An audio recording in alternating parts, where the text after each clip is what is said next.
வணக்கம் கதிரவன் ஜோதிடம் சேனல் நேர்களே, நான் உங்கள் அன்பான சயின்டிபிக் வேதிக் அஸ்ட்ராலஜர் அஸ்ட்ராலஜி பேசுகிறேன்.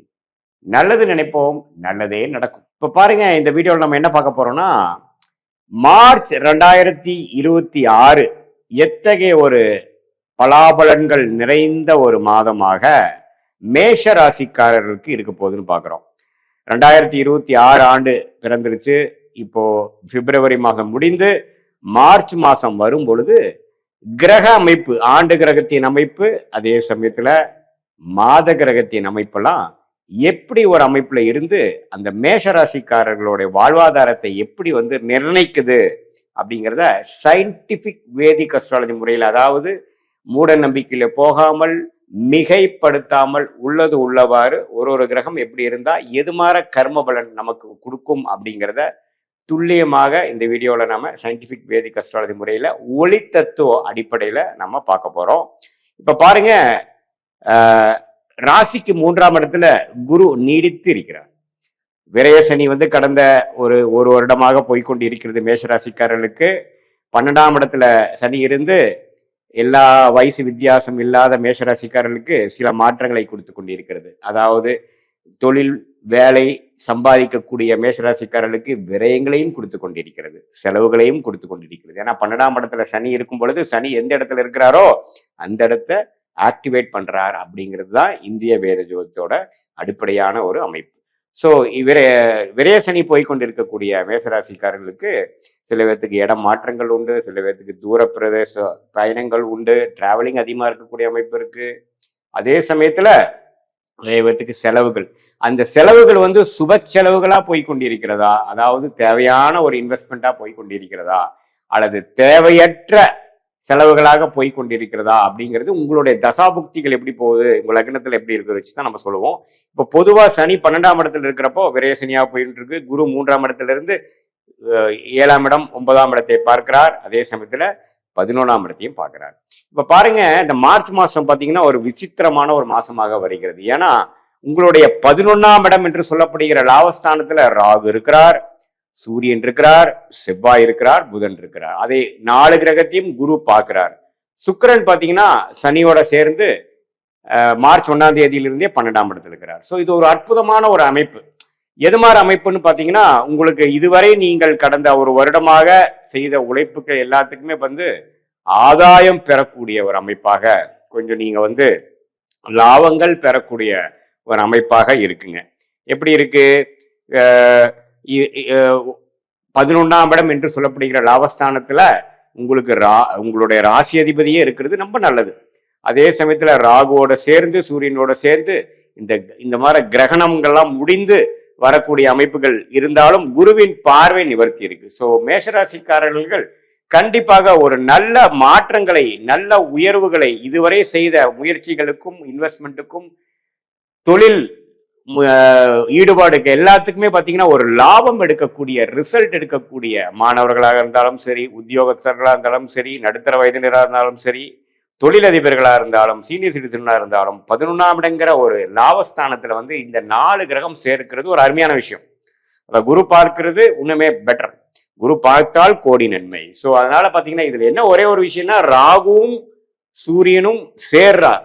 ஸோ அப்படி அப்படி அப்படி சேரும் பொழுது கொஞ்சம் டென்ஷன்ஸ், கொஞ்சம் ஸ்ட்ரெஸ் எல்லாம் இருக்கும். ஸோ கொஞ்சம் நீங்க இந்த ஸ்ட்ரெஸ் ஆகாம, டென்ஷன் ஆகாம, பதறாம சில விஷயங்கள் செய்து அதுல லாபம் பெற வேண்டும் என்று உங்களை கேட்டுக்கொள்ளப்படுகிறது. பட் இருந்தாலும் இந்த மார்ச் மாதம் ஒரு அற்புதமான மாதம். ஏன்னா மகர ராசியில 4 கிரகம் பார்த்தீங்கன்னா பிப்ரவரி மாதம் இருந்து தொழில சில முன்னேற்றங்கள், தொழில சில ஒரு சில எஃபோர்ட்ஸ் எல்லாம் நீங்க போட்டீங்க.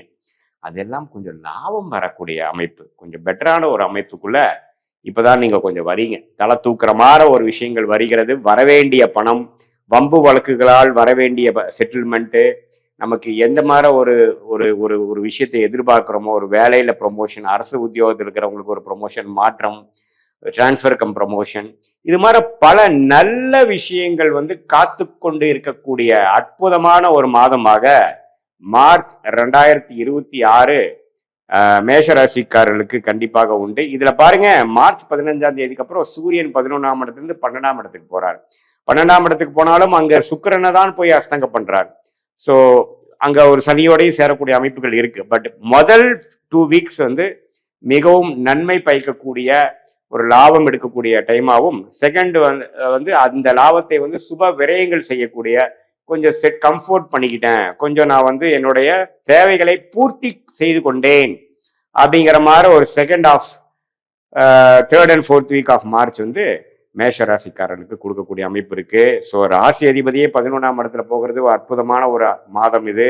அதே சமயத்துல சுக்கிரன் 12ஆம் இடத்துல, புதன் உங்களுக்கு வந்து 11ஆம் இடத்துல, ராகு 11ஆம் இடத்துல, இது எல்லாமே சேர்ந்து குருவின் பார்வை பெறுவது ஒரு அற்புதமான டைம் இருக்கிறதுனால மேஷராசிக்காரர்களாகிய மாணவர்களா இருந்தாலும் சரி, இல்லத்தரசிகளா இருந்தாலும் சரி, அது உத்தியோகத்தில் இருக்கிறவங்க, பிசினஸ் புதுசா ஆரம்பிக்கணும்னு நினைக்கிறவங்க எல்லாத்துக்குமே பாத்தீங்கன்னா ஓரளவுக்கு நல்ல ஒரு அமைப்பு.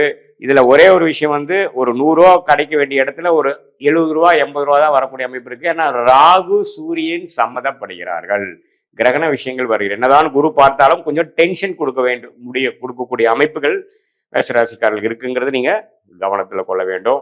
மற்றபடி பாத்தீங்கன்னா ஓரளவுக்கு அருமையான ஒரு அடுத்த வரக்கூடிய குரு பயிற்சி, மேஷராசிக்கு அருமையான குரு பயிற்சி ஜூன் மாசம் வருது. அதுக்கு வேணுங்கிற ஃபவுண்டேஷனான வேலைகள், ஸ்டார்டிங் விஷயங்கள்லாம் வந்து செஞ்சு ஓரளவுக்கு அடுத்த லெவல் ஆஃப் ஸ்டேஜஸ்க்கு நீங்க லைஃப்ல போகக்கூடிய ஒரு அற்புதமான ஒரு மாதமாக மார்ச் 2026 மேஷராசிக்காரர்களுக்கு இது பொதுவான ஒரு பலனை தவிர, உங்களுடைய ஜென்ம ஜாதகத்தில் நீங்க பிறந்த தேதி, பிறந்த நேரம், பிறந்த ஊரை வைத்து உங்களுடைய ஜாதகத்தை போட்டு நீங்கள் எந்த லக்னத்துல பிறந்தீங்க, அந்த லக்னாதிபதி எப்படி இருக்கிறார், அந்த லக்னத்துக்கு இப்ப என்ன தசா போயிட்டு இருக்கு, புக்தி எப்படி போயிட்டு இருக்கிறது, தசைக்கும் புக்திக்கும் உள்ள சம்மதங்கள் எப்படி, தசநாதனும் புக்திநாதனும் எந்த ஸ்தானபலம் திக்பலத்தில் இருக்கிறார், இப்ப நம்ம சொன்ன அந்த கோச்சார அமைப்புல இந்த மேஷராசிக்கு இந்த தசநாதனும் புக்திநாதனும் எந்த இடத்துல போயிட்டு இருக்காங்க, எப்படி வராங்க, இதெல்லாம் ஒருங்கிணைத்து நாமல் பார்க்கும் பொழுது உண்மையே துல்லியமான பலன்கள் எப்படி ஷார்ட் டேர்ம் எப்படி இருக்க போது, அடுத்த 6 மாதங்கள் எது மாதிரி விஷயத்துல நம்மளுடைய வாழ்க்கை பயணம் திரும்ப போகிறது, எது மாதிரி விஷயங்கள் காத்திருக்குது, எது மாதிரி விஷயங்கள் நமக்கு வர வாய்ப்புகள் இல்லை அப்படிங்கிற மாதிரி விஷயங்களெல்லாம் நம்ம டிஃபரன்ஷியேட் பண்ணி பிரிச்சு பார்க்கக்கூடிய அமைப்பு உங்களுடைய ஓன் ஜாதகத்தை தசாபுக்திகள் அடிப்படையில் துல்லியமா பார்த்து இந்த கோச்சாரத்தை மிக்ஸ் பண்ணி பார்க்கும் பொழுது both short term and long term 1 year 2 year 3 year down the line வந்து எது மாதிரி ஒரு அமைப்பு உங்களுக்கு காட்டுகிறது, எது மாதிரி ஒரு விஷயத்துல உங்களுக்கு சக்சஸ் வருது, உங்களுக்கு வெளிநாடு வாய்ப்பா, உள்நாடு வாய்ப்பா, தொழிலா, வேலையா, உயர் படிப்பு எது மாதிரி படிக்கலாம், எந்த மாதிரி துறையில நம்ம ஜெயிக்கலாம், எந்த மாதிரி தொழில் நமக்கு நம்ம ஃபார்ச்சுனேட்டா நம்ம லக்கியா இருக்கு, எந்த தொழில் நம்ம தொடக்கூடாது, எந்த நேரத்துல எது ஸ்டார்ட் பண்ணலாம், எந்த நேரத்துல இடம் வாங்கலாம், எந்த நேரத்துல வீடு வாங்கலாம், எப்ப நாம வந்து ஒரு இடத்த விற்கலான்னு ட்ரை பண்ணிடுற இடத்த எப்போ அது விற்கும், இது மாதிரி பல விஷயங்கள் தெரிஞ்சு அதுக்கு தகுந்த மாதிரி நீங்கள் காய்கள் நகர்த்தி அதுக்கு தகுந்த மாதிரி முயற்சிகளை செய்து திட்டங்களை தீட்டி நீங்கள் ஒரு விஷயமும் நீங்க செய்யும் பொழுது இந்த ஜோதிடம் மூலமாக, இந்திய வேத ஜோதிடம் மூலமாக, சயின்டிபிக் வேதிக் அஸ்ட்ராலஜி மூலமாக நீங்க பயன் அடைந்து தேவையற்ற விஷயங்களும் தேவையற்ற பொருளாதாரத்தையும் நீங்கள் தேவையில்லாமல் வீணாக்காமல் சரியான நேரத்தில் சரியான முயற்சிகளை செய்து வாழ்க்கையில் வெற்றி பெற முடியும் என்று சொல்ல விரும்புகிறேன். மீண்டும் மற்றொரு காணொளியில் சந்திப்போம். நன்றி, வணக்கம்.